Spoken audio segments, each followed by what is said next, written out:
മറയൂരിലെ മുരുകന്റെ മരണം കാട്ടാന ആക്രമണത്തിലെന്ന് പ്രാഥമിക പോസ്റ്റ്മോർട്ടം റിപ്പോർട്ട്. ഇന്നലെയാണ് ചുരക്കുളം ഉന്നതി സ്വദേശി മുരുകൻ മരിച്ചത്. പ്രദേശത്ത് കാട്ടാനയുടെ സാന്നിധ്യമില്ല എന്നായിരുന്നു വനംവകുപ്പിന്റെ വാദം. എന്നാൽ വനംവകുപ്പിന് വിപരീതമായാണ് ഇപ്പോൾ പോസ്റ്റ്മോർട്ടം റിപ്പോർട്ട് പുറത്തു വന്നിരിക്കുന്നത്. ആൽവിൻ വിവരങ്ങളുമായി ചേരുകയാണ്. ആൽവിൻ, എന്തായാലും വനംവകുപ്പ് പറഞ്ഞത് ഈ കാട്ടാന സാന്നിധ്യമില്ല എന്നാണ്. എന്നാൽ പോസ്റ്റ്മോർട്ടം റിപ്പോർട്ടിൽ എന്താണ് ഇപ്പോൾ ഉള്ളത്? നിലപാടിന് ഘടകവിരുദ്ധമായി തന്നെയാണ് ഇപ്പോൾ പോസ്റ്റ്മോർട്ടം റിപ്പോർട്ട് പുറത്തു വന്നിരിക്കുന്നത്, അല്ലെങ്കിൽ റിപ്പോർട്ടിന്റെ പ്രാഥമിക കണ്ടെത്തൽ എന്ന നിലയിൽ പുറത്തു വന്നിരിക്കുന്നത്.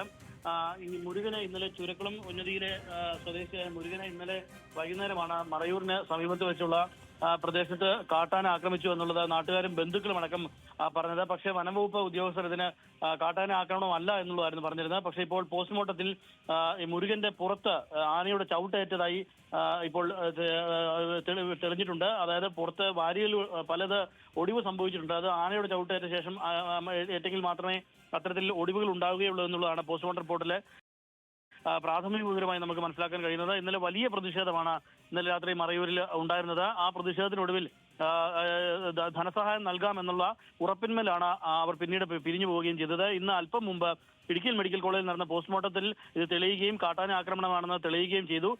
ഉടൻ തന്നെ 5 ലക്ഷം രൂപയുടെ ചെക്ക് കൈമാറുന്നതിന് വേണ്ടിയുള്ള നടപടികൾ വനംവകുപ്പ് സ്വീകരിക്കുമെന്നുള്ളതാണ് ഇപ്പോൾ മൂന്നാർ ഡിവൈഎസ്പി അടക്കം നമ്മളെ അറിയിച്ചിട്ടുള്ളത്.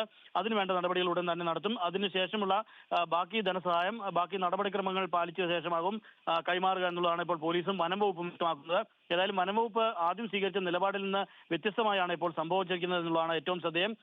ഈ മുരുകനെ കാട്ടാനെ ആക്രമിച്ച് തന്നെയാണ് കൊലപ്പെടുത്തുകയായിരുന്നു എന്ന് തന്നെയാണ് ഇപ്പോൾ പോസ്റ്റ്മോർട്ടം റിപ്പോർട്ടിൽ തെളിഞ്ഞിരിക്കുന്നത്. ശരി ആൽവിൻ.